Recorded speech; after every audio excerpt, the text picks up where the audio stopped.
Hi അസ്സലാമു അലൈക്കും. അപ്പം ഞാൻ ഇന്ന് വന്നിട്ടുള്ള നല്ലൊരു അടിപൊളി ടിപ്പാണ് കേട്ടോ. അപ്പം ഞമ്മത് കറിവേപ്പിലയൊക്കെ കഴുകിയിട്ട് കുറച്ച് വെള്ളം അറിയതിന് ശേഷം ഇതുപോലെ ഒരു തുണിയിട്ട് അതിൽ വെച്ചാൽ നമുക്ക് ഒരു 10 ദിവസമൊക്കെ ഇങ്ങനെ ഉണ്ടാവും കേട്ടോ. അപ്പോൾ ഇത് ഞാനൊരു 8 ദിവസമായി കേട്ടോ ഞാൻ വെച്ചിട്ട്. അപ്പോൾ ഇത് നല്ലൊരു അടിപൊളി ടിപ്പാണ് കേട്ടോ. പിന്നെ ഞാൻ കറി ഉണ്ടാക്കുന്നതാണ് കേട്ടോ. അപ്പോൾ ഞാൻ ചിക്കൻ കറി ഉണ്ടാക്കാൻ വേണ്ടി ഒരു 3 തക്കാളി, 4 സവാള, കുറച്ച് പച്ചമുളക്, വെളുത്തുള്ളി എടുത്തിട്ടുണ്ട്. അപ്പം ഇത് ഇതുപോലെ പലകത്തിലിരുന്ന് മുറിച്ചെടുത്തതാണ് കേട്ടോ. അങ്ങനെ കത്തിയൊക്കെ മുറിച്ചതിന് ശേഷം ഇതുപോലെ ഒരു കവറോ അല്ലെങ്കിൽ ഒരു തുണിയോ എടുത്തിട്ട് ഇതുപോലെ കെട്ടി വെച്ചാൽ നമ്മളെ കത്തിയിലേക്ക് പിന്നെ ചിലന്തി, പിന്നെ പല്ലി, പാറ്റ ഇതൊക്കെ കയറിയിരിക്കുമല്ലോ. അപ്പോൾ അതൊന്നും ഇരിക്കില്ല കേട്ടോ. അപ്പോൾ നമ്മൾ തോർത്തി കഴിഞ്ഞ ശേഷം അതുപോലെ വെച്ചാൽ പിന്നെ ഞാൻ കറി ഉണ്ടാക്കാൻ വേണ്ടിയിട്ട് 2 kg ചിക്കൻ എടുത്തിട്ടുണ്ട് കേട്ടോ. പിന്നെ 3 തക്കാളി, 4 സവാളയും പിന്നെ പച്ചമുളക്, വെളുത്തുള്ളി എടുത്തിട്ടുണ്ട് കേട്ടോ. അപ്പോൾ അതൊക്കെ മുറിച്ചെടുത്തിട്ടുണ്ട്.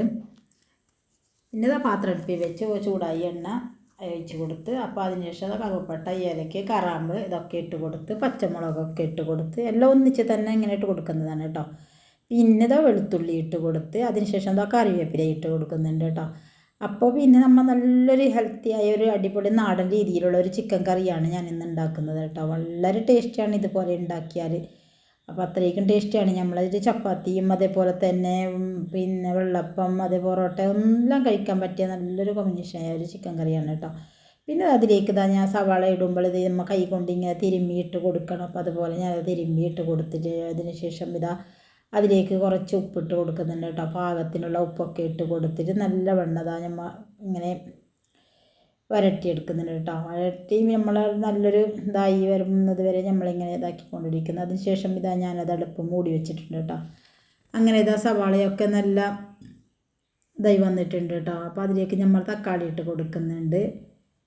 അങ്ങനെ തക്കാളിയൊക്കെ ഇട്ട് കൊടുത്ത് നല്ലോണം മിക്സ് ചെയ്തതിന് ശേഷം ഇത് നമുക്ക് നല്ല വെന്ത് കിട്ടണം കേട്ടോ. തക്കാളിയും സവാളയും പച്ചമുളകെല്ലാം ഒന്നിച്ചിട്ടിട്ട് നല്ലവണ്ണം വെന്ത് കിട്ടണം കേട്ടോ. അപ്പോൾ അത് നല്ല വെന്ത് കിട്ടാൻ വേണ്ടിയിട്ട് ഞാൻ ഇങ്ങനെ അടപ്പ് മൂടി വെക്കുന്നുണ്ട് കേട്ടോ. അങ്ങനെ അത് നല്ല വെന്ത് കിട്ടുന്ന വേണ്ടിയിട്ട് ഞാൻ മൂടി വെച്ചിട്ടുണ്ട്. അപ്പോൾ അത് നല്ല വെന്ത് വന്നിട്ടുണ്ട് കേട്ടോ. നമ്മളുടെ നല്ല എന്താ പറയുക, സവാളയും തക്കാളിയും ഒക്കെ നല്ല വെന്ത് ഇതായി വന്നിട്ടുണ്ട് കേട്ടോ. അപ്പോൾ ഞാൻ അത് നല്ല വെന്ത് അപ്പോഴേക്ക് ഞാനതിലേക്ക് കുറച്ച് അണ്ടിപ്പരിപ്പാണ് കേട്ടോ ഇട്ട് കൊടുക്കുന്നുണ്ട്. അപ്പോൾ നല്ലൊരു കറിയാണ് കേട്ടോ. അണ്ടിപ്പരിപ്പിട്ടിട്ട് നമ്മൾ ഇതുപോലെ ചിക്കൻ കറി ഉണ്ടാക്കിയാൽ കഴിക്കാൻ നല്ലൊരു ടേസ്റ്റാണ് കേട്ടോ. അപ്പോൾ അതിൻ്റെ തൊലിയൊക്കെ കളഞ്ഞിട്ട് ഞാൻ അത് കഴുകിയെടുത്തിട്ട് അപ്പോൾ അതിലേക്ക് ഇട്ട് കൊടുക്കുന്നു മസാലയിലോട്ട്. അപ്പോൾ കുറച്ച് മുമ്പ് തന്നെ ഇടണമായിരുന്നു കേട്ടോ. ഞാൻ പിന്നെ കുറച്ച് ലേറ്റായി പോയി ഇടുമ്പോഴേക്കും. അപ്പോൾ ഞാൻ ആദ്യം തന്നെ ഇട്ടാൽ നമുക്ക് നല്ല വെന്ത് കിട്ടും. പിന്നെ അണ്ടിപ്പരിപ്പ് പെട്ടെന്നല്ല വെന്ത് കിട്ടുന്നത്. അങ്ങനെ ഇത് ഈ മസാലയിട്ട് നല്ല വെന്ത് കിട്ടുന്നത് വരെ നമ്മളിങ്ങനെ ഇളക്കി കൊടുക്കുന്നത്. പിന്നെ അടപ്പൊക്കെ മൂടി വെച്ചിട്ട് നല്ല വേവിച്ചെടുക്കുന്നുണ്ട് കേട്ടോ. നല്ല വേവിച്ചെടുക്കാം. അപ്പോൾ എൻ്റെ വീഡിയോ കണ്ടുകൊണ്ടിരിക്കുന്നവരെല്ലാവരും സ്കിപ്പ് ചെയ്യാതെ ഒന്ന് കാണാൻ ശ്രദ്ധിക്കണം കേട്ടോ. പിന്നെ ഇഷ്ടമായ ലൈക്കും കമൻറ്റൊക്കെ ചെയ്യാനും മറക്കരുത്. പിന്നെ ആദ്യമായി കാണുന്ന ആരെങ്കിലും ഉണ്ടെങ്കിൽ ഒന്ന് സബ്സ്ക്രൈബ് ചെയ്ത് സപ്പോർട്ട് നൽകണം കേട്ടോ. അപ്പോൾ അതിൻ്റെ അടുക്കതാ നമ്മളെ മസാലയൊക്കെ നല്ല വെന്ത് വന്നതിന് ശേഷം ഞാൻ അതിൽ നിന്ന് കുറച്ച് മസാല ഞാൻ ഒരു പാത്രത്തിലേക്ക് മാറ്റിയെടുക്കുന്നുണ്ട് കേട്ടോ. അപ്പോൾ അത് ചൂടാറാൻ വേണ്ടി ഞാൻ ഒരു പാത്രത്തിലേക്ക് ഇട്ട് കൊടുക്കുന്നുണ്ട്. പിന്നെ ബാക്കി കുറച്ച് മസാല അതിൽ തന്നെ ഉണ്ട് കേട്ടോ, പാത്രത്തിൽ തന്നെ ഉണ്ട്. അങ്ങനെ ചൂടാറിയതിന് ശേഷം അതിൽ മിക്സ് ജാറിലിട്ടിട്ട് നല്ലവണ്ണം മിക്സായി നൈസായിട്ട് അരച്ചെടുക്കണം കേട്ടോ. അപ്പോൾ നല്ല നൈസായി അരച്ചിട്ടെടുത്തിട്ടുണ്ട്. പിന്നെ ഞാൻ ഈ കറി ഉണ്ടാക്കാൻ വേണ്ടിയിട്ട് കുറച്ച് പിന്നെ മുളക്, അതേപോലെ തന്നെ മല്ലി, പിന്നെ ചെറിയ ജീരകം, വലിയ ജീരകം ഇതൊക്കെ ഇട്ട് വറുത്തരച്ചെടുത്തതാണ് കേട്ടോ. അപ്പോൾ നല്ലൊരു മണമാണ് കേട്ടോ. അപ്പോൾ ഇതുപോലെ അരച്ചിട്ട് വെച്ചാൽ അങ്ങനെ ഈ പൊടിയൊക്കെ ഇട്ടിട്ട് നമ്മൾ കറി ഉണ്ടാക്കുമ്പോൾ അത്രയും മണം ടേസ്റ്റ് ഒന്നും ഉണ്ടാവില്ല. അപ്പോൾ ഇങ്ങനെ മുളക് വറുത്തരച്ചിട്ട് ഇട്ടാൽ നമുക്ക് നല്ലൊരു ടേസ്റ്റാണ് കേട്ടോ. അതിനുശേഷം ഞാൻ മുളകൊക്കെ ഇട്ട് കൊടുത്ത് നല്ലോണം ഇളക്കി കൊണ്ടിരിക്കുന്നു. അപ്പോൾ അതിനുശേഷം ഞാൻ അരച്ച് വെച്ചിട്ടുള്ള മസാലക്കൂട്ടും അതിലേക്ക് ഒഴിച്ച് കൊടുക്കുന്നുണ്ട് കേട്ടോ. അതിനുശേഷം നല്ലോണം മിക്സ് ചെയ്യാം. അങ്ങനെ നല്ല മിക്സ് ചെയ്തെടുക്കുന്നുണ്ട് കേട്ടോ. അങ്ങനെ അതൊക്കെ നല്ല മിക്സ് ചെയ്തതിന് ശേഷം അതിലേക്ക് ഞാൻ കുറച്ച് മഞ്ഞൾപ്പൊടി, ആവശ്യത്തിനുള്ള മഞ്ഞൾപ്പൊടി ഇട്ട് കൊടുത്ത് മിക്സ് ചെയ്യുന്നുണ്ട്. അപ്പോൾ ഇതിലേക്ക് ആദ്യം തന്നെ ഒരു വെള്ളമൊന്നും ആവശ്യമില്ല കേട്ടോ. പിന്നെ ഇതിങ്ങനെ മസാലയൊക്കെ അതിൻ്റെ അരപ്പൊക്കെ മണം മാറുന്നുണ്ടല്ലോ. അപ്പോൾ അതിന് ശേഷം പിന്നെ അത് കുറച്ച് വെന്ത് കിട്ടാൻ വേണ്ടിയിട്ട് ഞാൻ അതേ പാത്രം കഴുകിയിട്ട് കുറച്ച് വെള്ളം ഒഴിച്ച് കൊടുക്കുന്നതാണ്. അങ്ങനെ വെള്ളമൊക്കെ ഇട്ട് ഒഴിച്ച് കൊടുത്ത് നല്ല പാകത്തിന് വെള്ളം ഗ്രേവി ആയിട്ട് തന്നെ ഇരുന്നാൽ നമുക്ക് കറി കഴിക്കാൻ നല്ലൊരു ടേസ്റ്റാണ് കേട്ടോ. അപ്പോൾ നല്ലതാണ് ഗ്രേവിയോട് കൂടി തന്നെയാണ് ഈ കറി ഉണ്ടാക്കേണ്ടത്. അങ്ങനെ ഇതാ നല്ല ഗ്രേവി ആയിട്ട് നല്ല അതിൻ്റെ മണമൊക്കെ മാറിയതിന് ശേഷം ഇതാ നമ്മൾ ചിക്കൻ ചെറുതായി കട്ട് ചെയ്തെടുത്തിട്ടുള്ളതാണ് കേട്ടോ. അപ്പോൾ അത് ഞാൻ ഇതിലേക്ക് ഇട്ട് കൊടുക്കുന്നുണ്ട്. അങ്ങനെ ഇതാ ചിക്കനൊക്കെ ഇട്ട് കൊടുത്ത് നല്ലോണം മിക്സ് ചെയ്യുന്നുണ്ട് കേട്ടോ. അപ്പോൾ വളരെ എളുപ്പത്തിൽ നമുക്ക് തയ്യാറാക്കാൻ പറ്റുന്ന ഒരു അടിപൊളി ചിക്കൻ നാടൻ രീതിയിലുള്ള ഒരു ചിക്കൻ കറിയാണ് കേട്ടോ. അപ്പോൾ ഇഷ്ടമായി എല്ലാവരും ഇതുപോലെ ഒന്ന് ഉണ്ടാക്കി നോക്കിക്കോളി, അത്രയും ടേസ്റ്റാണ്.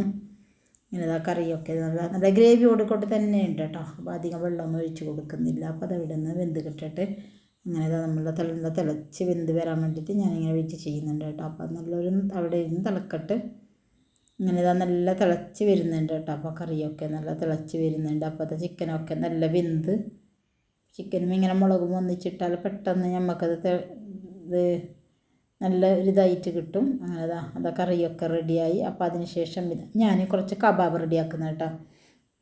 പിന്നെ അരച്ച മുളക് ഉണ്ടായിന്. അപ്പോൾ ആ മുളകിലേക്ക് തന്നെ കുറച്ച് കോൺഫ്ലവർ, മഞ്ഞൾപ്പൊടി, ഉപ്പ് പിന്നെ ഇതൊക്കെ ഇട്ടിട്ട് നല്ലോണം മിക്സ് ചെയ്യുന്നത്. അതിന് ശേഷം ഞാൻ ചിക്കനൊക്കെ ഇട്ടിട്ട് നല്ലോണം മിക്സ് ചെയ്യുന്നുണ്ട് കേട്ടോ.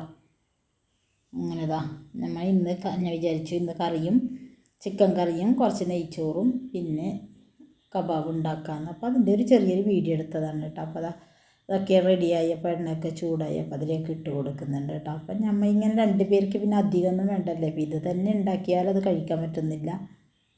അങ്ങനെ ചിക്കനൊക്കെ എണ്ണയിലിട്ട് ഞാൻ പൊരിച്ചെടുക്കുന്നുണ്ട് കേട്ടോ. അങ്ങനെ ചിക്കനൊക്കെ നല്ല മൂത്ത് വന്നിട്ടുണ്ട്. അപ്പോൾ ഞാൻ തിരിച്ചിട്ട് കൊടുക്കുന്നുണ്ട്. നല്ലോണം തിരിച്ചും മറിച്ചൊക്കെ ഇട്ടിട്ട് നല്ല മൂത്ത് വന്നതിന് ശേഷം ഞാനതിൽ നിന്ന് പാത്രത്തിൽ നിന്ന് മാറ്റിയെടുക്കുന്നതാണ്. അങ്ങനെ നല്ലൊരിതാണ് കേട്ടോ. അങ്ങനെ ചിക്കനൊക്കെ നല്ല പൊരിഞ്ഞ് വന്നിട്ടുണ്ട് കേട്ടോ. അങ്ങനെ ഞാൻ എണ്ണയിൽ നിന്ന് കോരിയെടുക്കുന്നുണ്ട്.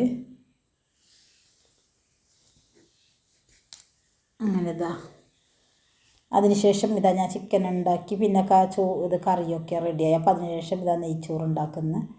അങ്ങനെ ഞാൻ ആവശ്യത്തെ വരിയൊക്കെ ഒഴിച്ച് കൊടുത്ത് പിന്നെ അണ്ടിപ്പരിപ്പിട്ട് കറുവപ്പട്ട, കറാമ്പ്, കറിവേപ്പില, പച്ചമുളക്, സവാള ഇതൊക്കെ ഇട്ട് കൊടുത്തിട്ട് നല്ലോണം മിക്സ് ചെയ്യുന്നു. പിന്നെ ഞാൻ ഇത്രയും അരി എടുത്തിട്ടുള്ളൂ. അപ്പോൾ അതിൻ്റെ നേരെ ഒരു 1.5 പാട്ട വെള്ളം ഒഴിച്ച് കൊടുക്കണം കേട്ടോ. അപ്പോൾ അതൊരു 3/4 പാട്ട അരിയുണ്ട്. അപ്പോൾ അതിലേക്ക് ഒരു 1.5 പാട്ട ഫുള്ളില്ല, ഒരു പാട്ട് പിന്നെ കുറച്ച് വെള്ളം മതിയാവും.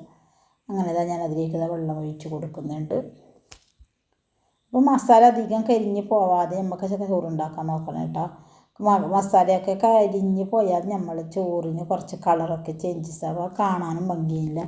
ഇതുപോലെ ഇങ്ങനെ നമ്മൾ പെട്ടെന്ന് മസാല റെഡിയാക്കി അതിലേക്ക് വെള്ളം ഒഴിച്ച് കൊടുത്താൽ ചോറൊക്കെ വെളുപ്പ് കളർ തന്നെ ആയിരിക്കും ഉണ്ടാകുന്നത്. അങ്ങനെ നെയ്ച്ചോറൊക്കെ റെഡിയായി കേട്ടോ. അപ്പോൾ ഒരു വിസിലൊക്കെ ആയി നല്ല അടിപൊളി ടേസ്റ്റുള്ള നെയ്ച്ചോറുണ്ടാക്കി. പിന്നെ ചിക്കൻ ഉണ്ടാക്കി. അങ്ങനെ ചിക്കൻ ഉണ്ടാക്കി, കറിയൊക്കെ റെഡിയായി. അപ്പോൾ ഇത്രയേ ഉള്ളൂ കേട്ടോ എൻ്റെ ഇന്നത്തെ വിശേഷങ്ങൾ. അപ്പോൾ വീണ്ടും നല്ലൊരു വീഡിയോസൊക്കെ ആയിട്ട് ഞാൻ വരാം കേട്ടോ. അപ്പോൾ എൻ്റെ വീഡിയോ കണ്ട് എല്ലാവരും സപ്പോർട്ട് നൽകണം കേട്ടോ. ഇഷ്ടമായി ലൈക്കും കമൻറ്റൊക്കെ ചെയ്യണം കേട്ടോ. അങ്ങനെ ഉച്ചക്കുള്ള നെയ്ച്ചോറൊക്കെ റെഡിയായി വന്നിട്ടുണ്ട്. അപ്പോൾ ഇനി എല്ലാവരും ചോറ് കഴിക്കാം കേട്ടോ. അസ്സലാമു അലൈക്കും.